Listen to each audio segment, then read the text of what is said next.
पुत्र राहुल, मेरे इन शब्दों को एकाग्र होकर अंतश्चित से सुनने की चेष्टा करना।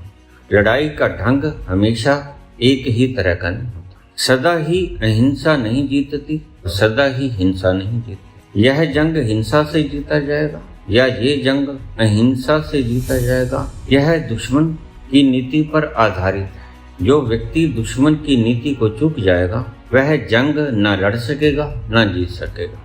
आज वैसा ही माहौल फिर आ गया है जैसा अंग्रेजों के जमाने में था, और मेरा पैगाम सिर्फ तुम्हारे लिए है पुत्र, और समूचे विपक्ष के लिए मैं अपनी शक्ति तब लगाऊंगा कृष्ण की तरह मैं भी हथियार नहीं उठाऊंगा। वक्त बदल गया है, दुश्मन बदल गया है, नीतियां बदलनी पड़ेंगी। मैं आज इस लड़ाई की बागडोर तुम्हें ही सौंप देना चाहता हूँ। अब तुम समझदार हो, समझ लेना कि तुम कैसे लड़ना चाहते हो और आज मैं कैसे।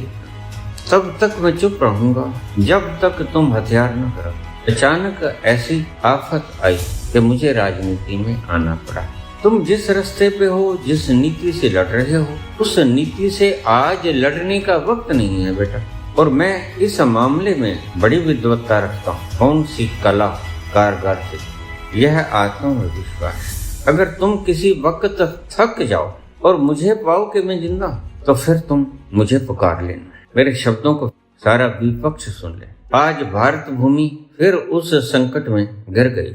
आज दुश्मन अपना ही देश का है और आज जो लड़ाई का ढंग है वह कुछ और होगा।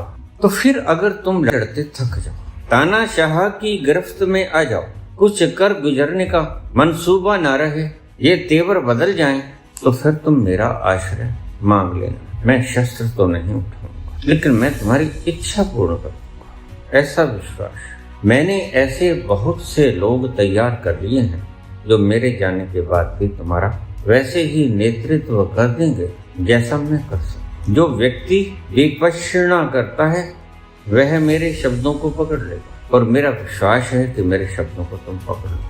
अगर मेरी वीडियो को तुम सुन लो, आज के बाद मेरा प्रयास बंद। क्यों? क्योंकि अगर मैं कोई मुहिम छेड़ूंगा वो तुम्हारे से विपरीत पड़ेगा और तुमसे मैं लड़ना नहीं। तुम मेरे लिए ऐसे समझदार बच्चे हो जो साहस से भरे हो और साहस की वजह हो तुम जीत दर्ज करो। और अगर किसी तरह से तुम अपने आप को शक्तिहीन पाओ, फिर मेरे पास आ जाना, और मुझे विश्वास है कि मैं इस जंग को जीत जाऊंगा। हम कामयाब हूँ।